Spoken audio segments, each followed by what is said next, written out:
আসসালামু আলাইকুম।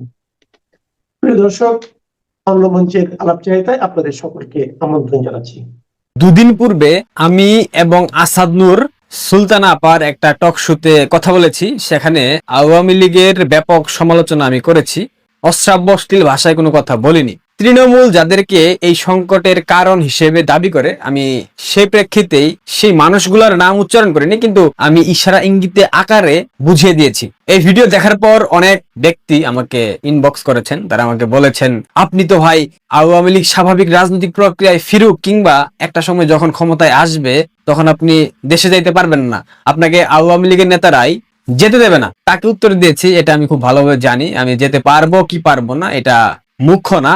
আমার কথা হলো, বাংলাদেশ আওয়ামী লীগ রাজনীতিতে ফিরুক, তারা দেশে ফিরুক, তাদের নেতারা দেশে ফিরুক, দেশে ফিরে স্বাভাবিক গতিশীল রাজনৈতিক প্রক্রিয়ায় অংশ নিক এবং বাংলাদেশটা এই ষড়যন্ত্রকারীদের হাত থেকে রক্ষা পাক, বাংলাদেশের গণতন্ত্র রক্ষা পাক, বাংলাদেশের সংবিধান, বাংলাদেশের মুক্তিযুদ্ধ, বাংলাদেশের স্বাধীনতা, বাংলাদেশের সার্বভৌমত্ব রক্ষার জন্য যদি আমাকে এখন কথা বলার কারণে পরবর্তীতে ভবিষ্যতে দেশে যাইতে দেওয়া না হয়, তাতে আমার বিন্দু মাত্র আক্ষেপ থাকবে না, নেই। সুতরাং এটা নিয়ে বিচলিত হবার কোনো কারণ নেই। আমি তাকে স্পষ্ট ভাষায় উত্তর দিয়ে দিয়েছি। যেই কথাটা বলতে চাচ্ছি, গত 19 মাসের রাজনৈতিক বাস্তবতা, তৃণমূলের নেতাকর্মীদের ভাষ্য, তাদের বক্তব্য, তাদের চাওয়া পাওয়া, তাদের মনের ভাষা, চোখের ভাষা, মুখের ভাষা এবং সাধারণ মানুষ যারা নির্যাতন নিপীড়নের শিকার শুধুমাত্র আওয়ামী লীগের সমর্থক হবার কারণে, এছাড়াও মুক্তিযুদ্ধের পক্ষের যেসব মানুষ আছেন বাংলাদেশে, তাদের ভাষ্য মতে এই 19 মাসে কিছু কিছু মানুষকে নিয়ে তারা সমালোচনা করেনি। বাংলাদেশ আওয়ামী লীগের যারা নীতি নির্ধারণী মহল ছিল, তাদের মধ্যে সবাই যে খারাপ আমি কিন্তু সে কথা কখনো বলিনি। এদের মধ্যে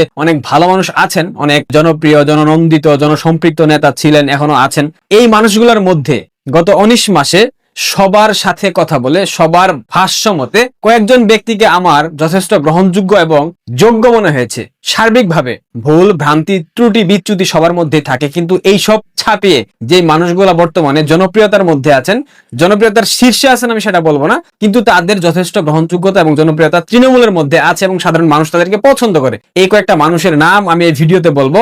এই ভিডিও দেখার পর আবার আপনারা ভাইবেন না যে সেই সব বিশেষ বিশেষ মানুষ, তাদের সাথে আমি যোগাযোগ করেছি, তারা আমাকে পয়সা দিয়েছে তাদেরকে প্রমোট করার জন্য। তারা এমন ব্যক্তি, তাদেরকে প্রমোট করার জন্য আসলে পয়সা দিতে হয় না কাউকে, তাদের নাম অটোমেটিক্যালি চলে আসে, কারণ তারা ওই রকম ব্যাকগ্রাউন্ডের গ্রহণযোগ্য ব্যক্তি। প্রথমত, বাংলাদেশ আওয়ামী লীগের নেতা ব্যারিস্টার মহিবুল হাসান চৌধুরী নওফেল। তার নির্বাচনী এলাকা চট্টগ্রাম ৯। 2018 সালের নির্বাচনে প্রথমবার তিনি জাতীয় সংসদের সদস্য হিসেবে জয়ী হন। পরবর্তীতে তিনি শিক্ষা মন্ত্রণালয়ের উপমন্ত্রী ছিলেন। উনার পিতা একজন স্বনামধন্য রাজনৈতিক নেতা ছিলেন, চট্টগ্রামের মা, মাটি এবং মানুষের নেতা ছিলেন ABM মহিউদ্দিন চৌধুরী। তার পিতার রাজনৈতিক ব্যাকগ্রাউন্ড দেখে বাংলাদেশ আওয়ামী লীগ তাকে MP বানিয়েছিল, উপমন্ত্রী বানিয়েছিল। ব্যাপারটা এরকম না, তিনি তার যোগ্যতা, মেধা এবং প্রজ্ঞার মাধ্যমে বাংলাদেশ আওয়ামী লীগের সাংসদ হিসেবে নির্বাচিত হয়েছিলেন ব্যারিস্টার মহিবুল হাসান চৌধুরী নওফেল। 5 আগস্টের পর সামাজিক যোগাযোগ মাধ্যমে যথেষ্ট সক্রিয় ভূমিকা পালন করেছেন। পাশাপাশি বিভিন্ন ইংরেজি গণমাধ্যমে ইউনূস রেজিমের অপশাসন নিয়ে কথা বলেছেন। পাশাপাশি বাংলাদেশের বিভিন্ন অনলাইন অ্যাক্টিভিস্ট, তাদের শোতে গিয়ে তিনি চমৎকার চমৎকার কথা বলেছেন। ভারতীয় অসংখ্য গণমাধ্যমে তিনি চমৎকার বক্তব্য দিয়েছেন। আমি তার কথা বলছি এ কারণে, তিনি যখন বক্তব্য দিয়েছেন, তার বক্তব্যের ক্লিপগুলো যখন ভাইরাল হয়েছে, বিশেষ করে ভারতীয় গণমাধ্যমগুলোতে, পাশাপাশি ইউটিউব চ্যানেলগুলোতে, পাশাপাশি আন্তর্জাতিক গণমাধ্যমে, আপনারা একটু লক্ষ্য করেন তার কোনো বক্তব্য নিয়ে সমালোচনা হয়নি, আলোচনা হয়েছে। সেটা অবশ্যই ইতিবাচক আলোচনা। কেউ কোনো প্রকার নেতিবাচক সমালোচনা করেনি। বাংলাদেশ আওয়ামী লীগের কর্মী, সমর্থক এবং যারা নেতা আছেন, তারা স্পেশালি বাংলাদেশের সাধারণ মানুষ তার প্রত্যেকটা বক্তব্যকে সাদরে গ্রহণ করেছে। কেন করেছে জানেন? কারণ গত 15-16 বছরে কিংবা আরো বেশি সময় ধরে যারা লুটপাট, দুর্বৃত্তায়ন করেছে, তাদের মতো তিনি ছিলেন না। তিনি ক্ষমতার সর্বোচ্চ স্থানে ছিলেন, কিন্তু সেটাকে অপব্যবহার তিনি করেননি। আমি আগেই বলেছি, ভুল, ভ্রান্তি, ত্রুটি, বিচ্যুতি সব মানুষের মধ্যেই থাকে, রাজনৈতিক নেতাদের মধ্যে বেশি থাকে, কারণ তারা মানুষের প্রতিনিধি। যারা জনগণের প্রতিনিধি হয়, তাদের মধ্যে দু একটা ভুল আসলে হয়ে যায়, এটা না চাইতে অনিচ্ছা সত্ত্বেও হয়ে যায়। সুতরাং ব্যারিস্টার নওফেল সাহেবের মধ্যে কি ভুল, ত্রুটি, বিচ্যুতি ছিল সেটা আমার দেখার বিষয় না। কিন্তু 5 আগস্টের পর তৃণমূলের নেতাকর্মীরা, পাশাপাশি বাংলাদেশের মুক্তিযুদ্ধের পক্ষের মানুষ এবং সাধারণ খেটে খাওয়া পেশাজীবী যারা শ্রমিক মেহনতি মানুষ আছেন, তারা তার প্রত্যেকটা বক্তব্যকে সাদরে গ্রহণ করেছে এবং তার বক্তব্যের যে ভাষা, তার যে শব্দ চয়ন, ইংরেজিতে ফ্লুয়েন্টলি কথা বলা, সবকিছু মিলিয়ে আমার মনে হয়েছে 5 আগস্টের পর বাংলাদেশ আওয়ামী লীগ ব্যারিস্টার নওফেলকে নতুন ভাবে চিনেছেন। ব্যারিস্টার নওফেল তিনি তার যোগ্যতার প্রমাণ দিয়েছেন। ভাই আগেই বলেছি আমাকে দালাল ভাববেন না, আমি কিন্তু তাকে প্রমোট করতেছি না, যেটা বাস্তব সেটা তুলে ধরছি। আপনারা দেখেন আমাকে ব্যারিস্টার নওফেল সাহেবের একটা বক্তব্য যেটা ভাইরাল হয়েছে, সেখানে অশ্লীল অশ্রাব্য ভাষায় তৃণমূলের নেতাকর্মীরা গালিগালাজ করেনি? নাসিম সাহেব, নানক সাহেব, হাসান মাহমুদ, অসংখ্য নেতাকর্মী কিন্তু সামাজিক যোগাযোগ মাধ্যমে অ্যাক্টিভ হয়েছে, বক্তব্য দিয়েছে। তাদের বক্তব্যের ভিডিও ক্লিপ গুলার কমেন্ট বক্স আপনারা চেক করেন, দেখতে পারবেন গালি কাহাকে বলে, কত প্রকার এবং কি কি উদাহরণ সহ তারা বুঝিয়ে দিয়েছে, অর্থাৎ মানুষ বুঝিয়ে দিয়েছে। কিন্তু নওফেল সাহেবের বক্তব্যের ভিডিও ক্লিপ গুলোতে দেখেন শতকরা 95% পজিটিভ কথা দেখতে পাবেন, কারণ তিনি তার সেই সক্ষমতা, তার সেই যোগ্যতা, তার সেই মেধা, তার সেই প্রজ্ঞার পরিচয় দিয়ে গেছেন। পাশাপাশি আমি এতটুকু শুনেছি, আমি জেনেছি, আমি তথ্য পেয়েছি, তিনি তার যে সংসদীয় আসন চট্টগ্রাম 9 সেখানকার অসংখ্য নেতাকর্মীকে জামিনের বন্দোবস্ত করেছেন, তাদেরকে আর্থিক সহায়তা করছেন। সুতরাং আমি এই 19 মাসে নওফেল সাহেবকে পজিটিভ ভাবে নিয়েছি। তিনি আমার মনে হয় অদূর ভবিষ্যতে আগামী প্রজন্মের সাথে তাল মিলিয়ে আগামী প্রজন্মের মনস্তাত্ত্বিক বিষয়গুলো বুঝে রাজনীতিটা করতে পারবেন, আমার দৃঢ় বিশ্বাস এটা। এখন বাকিটা সময়ের উপর নির্ভরশীল। নেক্সট যে ব্যক্তির নাম আমি বলবো সেটা কারা নির্যাতিত বললে ভুল হবে, তিনি এখনো কারাগারে আছেন, ব্যারিস্টার সুমন। ব্যারিস্টার সুমন বাংলাদেশ আওয়ামী লীগ মনোনীত কোনো এমপি ছিলেন না। তার যে মাধবপুর, চুনারঘাট, সিলেটের মাটি ও মানুষের নেতা হয়ে গিয়েছিলেন ব্যারিস্টার সুমন। তিনি যখন এমপি হননি, তার নিজস্ব অর্থায়নে প্রায় 300-র উপরে কালভার্ট, ব্রিজ করেছেন তার এলাকার মানুষদের যাতায়াতের জন্য। পরবর্তীতে তিনি বিপুল ভোটে জয়ী হয়ে সংসদে আসেন, কিন্তু ওই যে বঙ্গবন্ধুর আদর্শের উত্তরাধিকারী, ওই যে আন্তর্জাতিক অপরাধ ট্রাইব্যুনালের প্রসিকিউটর, এইসব কারণে জামাতি সন্ত্রাসী বিএনপির জঙ্গিরা তাকে গ্রেফতার করলো। দীর্ঘদিন যাবত তিনি জেল খাটতেছেন। কিন্তু ব্যারিস্টার সুমন জেলে থাকা অবস্থায় যতটা জনপ্রিয়তা অর্জন করেছিলেন, এবং বিশেষ করে 3 আগস্টে তার যে বক্তব্য, তিনি একটা বক্তব্য দিয়েছিলেন, এই বক্তব্যের কারণে ব্যারিস্টার সুমন অদূর ভবিষ্যতে আগামী প্রজন্মের কাছে আইডল হয়ে থাকবেন। কেন থাকবেন জানেন? দেখেন বক্তব্যটা। আজকে আপনারা এক দফা চাচ্ছেন, এক দফায় কি মনে করলাম যে আপনাদের এক দফায় আমি মেনে নিলাম। মাননীয় প্রধানমন্ত্রীকে বললাম যে আপনি কি করেন, পদত্যাগ করেন, ছাত্ররা মারা যাচ্ছে, এই না আমরা বললাম, তারে স্বতন্ত্র এমপি হিসেবে আমি তারে বললাম। আজকে যারা এক দফা দিচ্ছে, কালকে এরা আরেকটা দফা দিবে, দিয়া বলবে যে আপনি আওয়ামী লীগ করা বন্ধ করেন, এই দেশে কেউ আওয়ামী লীগ করতে পারবে না। 2 দিন পরে বলবে যে এই দেশে মুক্তিযুদ্ধের চেতনা থাকবে না। এরা একটার পর একটা দফা তো আপনি যদি সব সারেন্ডার করে মেনে নেন, তাহলে আমরা যাবো কোথায়? আমি তো কোনো সংঘাত চাই না, আমি তো কোনো ধরনের সংঘাত, একটা প্রাণহানিরও আমি কোনোভাবেই পক্ষে না। সাধারণ ছাত্ররা যদি আমাদেরকে বিদায় করে দেয় দিক, কিন্তু সাধারণ ছাত্ররা এই ধরনের নেতৃত্ব তৈরি করে এই ক্ষমতায় আসুক, আমি তো ওয়েলকাম জানাই, আমি তো এদেরই প্রতিনিধি আমি মনে করি। কিন্তু এরা তো জানে না, এরা আবেগ প্রবণ করিয়া কোথায় দেশটা নিয়ে যাচ্ছে। কালকে যদি শেখ হাসিনা যদি না থাকে, পরশুদিন কি আপনি তারেক জিয়ার আইন দিবেন?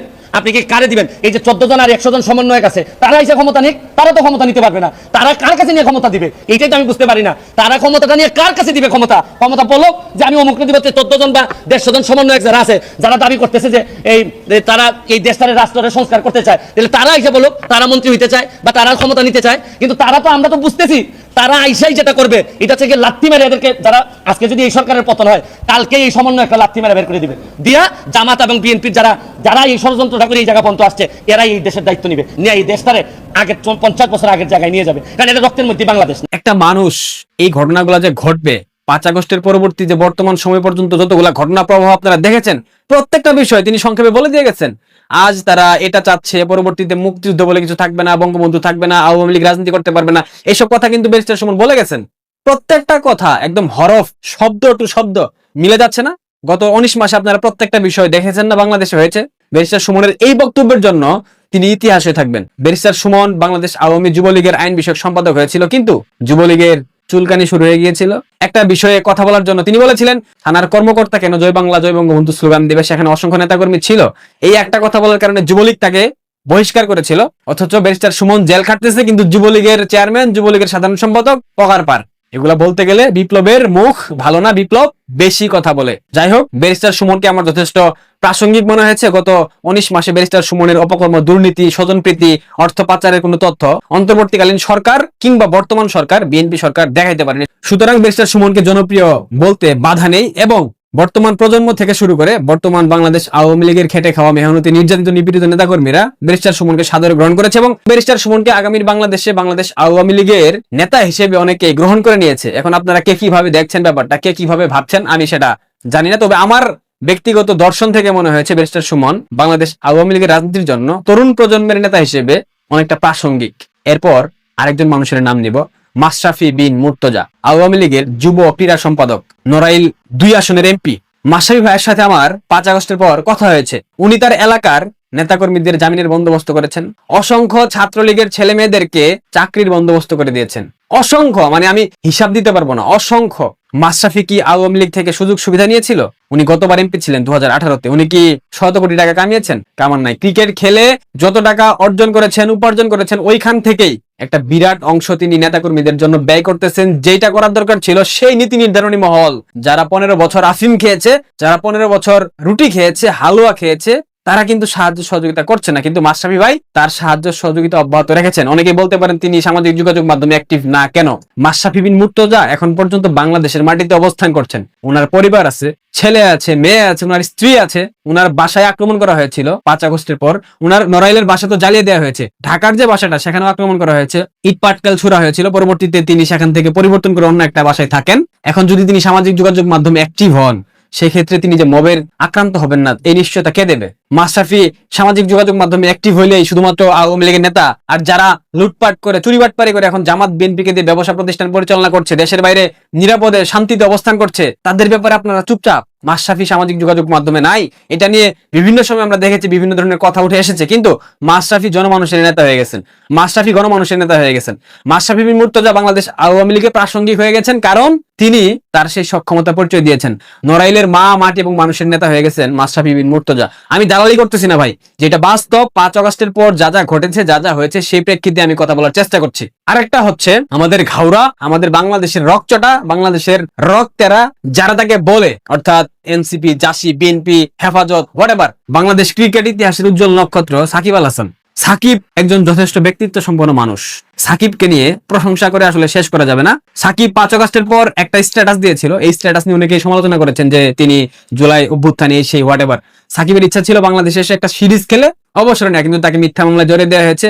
ব্যারিস্টার টাকলা ফুয়াদ সাকিবের বিরুদ্ধে মামলা করিয়েছে আদাবর থানায়। যাই হোক, সেই মামলা নিয়ে অনেক ঘটনা ঘটে গেছে, অনেক কিছু হয়ে গেছে, কিন্তু 5 আগস্টের পর সাকিব আল হাসান তিনি তার মাগুরার নেতাকর্মীদের সাথে যথেষ্ট যোগাযোগ রেখেছেন, অর্থনৈতিক সহায়তা করতেছেন, পাশাপাশি জামিনের বন্দোবস্ত করতেছেন, পাশাপাশি তিনি তার আদর্শিক জায়গায় কতটা স্ট্রং সেটা তো তার বিভিন্ন সাক্ষাৎকারে দেখা গিয়েছে। অদূর ভবিষ্যতে সাকিবের রাজনৈতিক পথ পরিক্রমা অনেক বেশি সুদূর প্রসারী হবে, এটা আমরা বিশ্বাস করি। এবং বাংলাদেশের তরুণ প্রজন্ম, বাংলাদেশে আওয়ামী লীগের যারা নেতাকর্মী আছেন, তারা কিন্তু সাকিবকে যথেষ্ট পছন্দ করেন, ভালোবাসেন, এবং সাকিবের একটা ব্যাপক গ্রহণযোগ্যতা বাংলাদেশ আওয়ামী লীগের সৃষ্টি হয়েছে। সুতরাং সাকিব আল হাসান আগামী দিনে বাংলাদেশ আওয়ামী লীগের রাজনীতিতে খুব ভালোভাবেই প্রত্যাবর্তন করবেন, এটা নিয়ে কোনো প্রকার সন্দেহ নাই। প্রিয় দর্শক, আমি যে 4টা মানুষের নাম বললাম, ব্যারিস্টার মহিবুল হাসান চৌধুরী নওফেল, ব্যারিস্টার সাইদুল হক সুমন, মাশরাফি বিন মুর্তজা এবং সাকিব আল হাসান, এই 4টা ব্যক্তির ব্যক্তিত্ব, এই 4টা ব্যক্তির কথা বলা, স্পষ্ট ভাষী আচরণ, এই 4টা ব্যক্তির দলের প্রতি নিবেদন, এই 4টা ব্যক্তির নেতাকর্মীদের প্রতি তাদের যে দায়িত্ব সেটা ঠিকঠাক মতো পালন করা,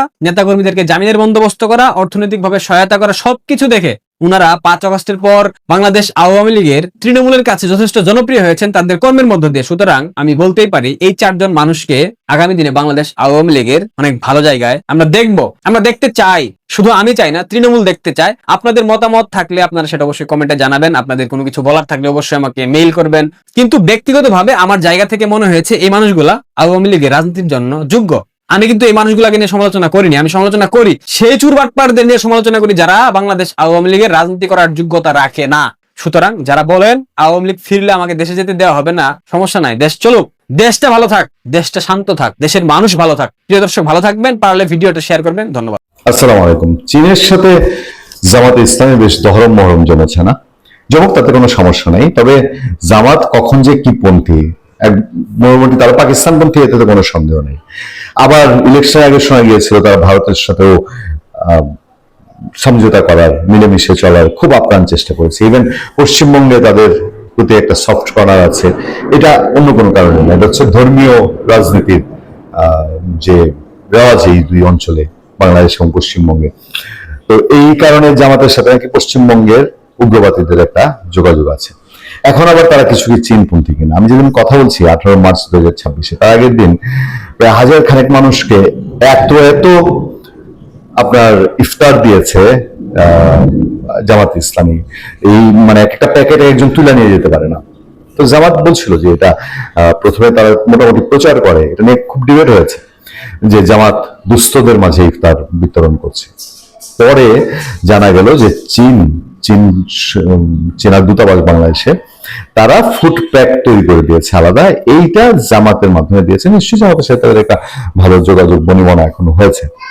যাক, এই সময় আমাদের সামনে একটা খবর, এবং এই খবরটা দেখে আমার মনে প্রশ্ন জেগেছে যে ইউনূস সরকারের যে ফরেন পলিসি ছিল এবং ইউনূস সরকার যে একটা খেলা খেলতে চেয়েছিল, জামাত কি এখন বিরোধী দলের একটা অবস্থানের থেকে, ওই যে যেহেতু জামাতের বাইরে বিএনপি 100% চিন্তা করে কিনা এটা নিয়ে সন্দেহ আছে। ফলে এমন কি কিছু যে ইউনূস সরকারের যে ফরেন পলিসি, এইটাই জামাত বিএনপির কাঁধে দিয়ে ইমপ্লিমেন্ট করিয়ে নিতে যাচ্ছে।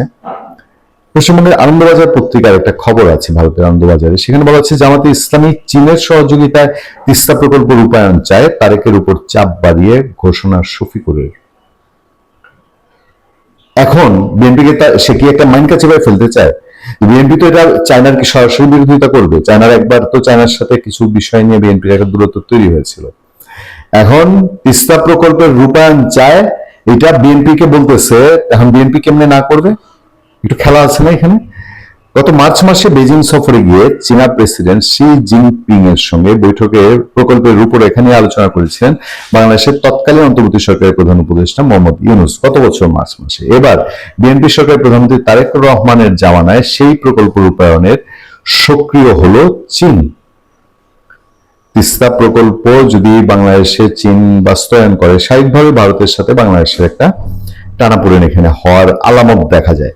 ক্ষমতায় পালাবদলের পরেও বাংলাদেশ থেকে নজর সরাচ্ছে না চীন। গত মার্চ মাসে বেজিং সফরে গিয়ে চীনা প্রেসিডেন্ট শি জিনপিং এর সঙ্গে বৈঠকে প্রকল্পের রূপরেখা নিয়ে আলোচনা করেছেন বাংলাদেশের তৎকালীন অন্তর্বর্তী সরকারের প্রধান উপদেষ্টা মোহাম্মদ ইউনূস। এবার বিএনপি সরকারের প্রধানমন্ত্রী তারেক রহমানের জামানায় এই প্রকল্প রূপায়ণে সক্রিয় হলো চীন। তাৎপর্যপূর্ণভাবে এক্ষেত্রে চীন সঙ্গী করেছে বাংলাদেশ জাতীয় সংসদের প্রধান বিরোধী দল জামাতে ইসলামকে। স্ট্র্যাটেজিটা দেখেন, জামাতরে নিয়ে চীন এবার গুটি করতেছে এবং তারেক রহমানের উপরে প্রেসার করা। বাংলাদেশের গণমাধ্যম প্রথম আলো জানিয়েছে মঙ্গলবার জামাতের আমির তথা জাতীয় সংসদের বিরোধী দল নেতা শফিকুর রহমান তার নির্বাচন কেন্দ্র ঢাকা 15-তে, আমি যেটা বলছিলাম, চীনা রাষ্ট্রদূত ইয়াও ওয়েনের সঙ্গে একটি কর্মসূচিতে অংশ নেন। সেখানে শফিকুর বলেন, আমরা এই প্রকল্পকে শুধু সাপোর্টই করবো না, এই প্রকল্প বাস্তবায়নে যদি আমাদের কিছু করার থাকে সেটাও করব, কারণ আমরা দেশের কল্যাণ চাই, মানুষের কল্যাণ চাই। মানে পেশগির যত রকম আখড়া আছে, যত রকম সংসদের পেশগি, ইউনূসরে দিয়ে লাগানো পেশগি, ইউনূসরে দিয়ে গণভোটের পেশগি, মানে এমন একটা বিতিকিচ্ছিরি পেশগি নাই যেটার বাইরে বাংলাদেশকে রাখা যায়। এই কর্মসূচিতে তিস্তাকে বাংলাদেশের উত্তরাঞ্চলের কান্না বলে অভিহিত করে জামাতের আমির বলেন, আমরা এই কান্নার অবসান চাই। কিন্তু অতীতে এটি তিস্তা প্রকল্প কেন বাস্তবায়ন হয়নি তা সবাই বোঝে, শিশুও বোঝে, ভারতের কারণে হয়নি। আমরাও বুঝি, আমরা জানি ভারতের কারণে হয়নি। কিন্তু ভারত আর চায়নার মধ্যে খেলা লাগানোর জন্য যদি এই প্রকল্প হয়, সেটাও তো বাংলাদেশের জন্য আরেকটা সমস্যা। ভারত চায়নার খেলা হবে তিস্তা প্রকল্প নিয়ে। আমরা মাঝখানে ওই যে এতদিন বানাইছে না ইউনূস আমলে, যে যত রকম মানে অকাণ্ড কুকাণ্ড আছে, সব অকাণ্ড কুকাণ্ড বাংলাদেশে হয়ে যাবে, শিলপাতায় পিসাপিসি করবে, বাংলাদেশে কামসারা। আমেরিকা ভারত ঠেলাঠেলি করবে, আমেরিকা পাকিস্তান ঠেলাঠেলি করবে, আমাদেরকে মাঝখান দেয়, অথবা ভারত পাকিস্তান ঠেলাঠেলি করবে, আমাদেরকে মাঝখান দিয়ে হালুয়া বানাবে। এরকম সিচুয়েশন ছিলাম না? এখন এই তিস্তা প্রকল্প নিয়ে হঠাৎ করে এই রাজনীতির অর্থটা নিশ্চয়ই গভীরভাবে বোঝার অনেক কিছু আছে। আচ্ছা, অতীতে এটি বাস্তবায়ন হয়নি, আমরা বুঝি। প্রসঙ্গত, গত বছর তিস্তা পরিকল্পনা বাস্তবায়নে বেজিং এর কাছে প্রায় $55 কোটি ঋণ চেয়েছিল ইউনূস সরকার। এবং সবটাই ঋণ। ঋণ বুঝেন মানে তো চায়নার ঋণ আপনি নেবেন এবং এক সময় আপনি শ্রীলঙ্কায় পরিণত হবেন। চায়না আপনার দেউলিয়া করে দিয়ে সে আপনার তছনছ করে দিবে, আপনার কিছু করার থাকবে না। মাঝখান দিয়ে ইন্ডিয়ার সাথে তার এজেন্ডা যদি এটা চায়না বাস্তবায়ন করে নিয়ে যাবে। সে বিষয়ে ইতিবাচক ইঙ্গিত মিলেছিল পত্রপাঠ, কিন্তু নতুন গণতান্ত্রিক সরকারের জামানায় এখনো প্রকাশ্যে চীন সহযোগিতায় তিস্তা প্রকল্প রূপায়ণের কথা ঘোষণা করা হয়নি। ইউনূস সরকার একদম ভারত দখল করে ফেলবে, সেভেন সিস্টার দখল করে ফেলবে, তিস্তা প্রকল্প করবে, চীন দিয়া লালমনিরহাটে বিমান ঘাঁটি করবে, কত কিছু করলো না। এবং পারলে তো এটা নষ্ট করে ফেলা, এটা ওয়ান্টেড ব্যাপার ছিল তাদের জন্য।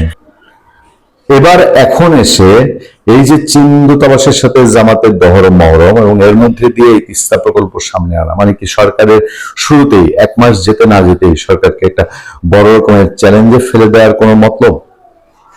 ভালো থাকবেন, সুস্থ থাকবেন। আপনার সাথে আমি আতিক রহমান, পূর্ণিয়া।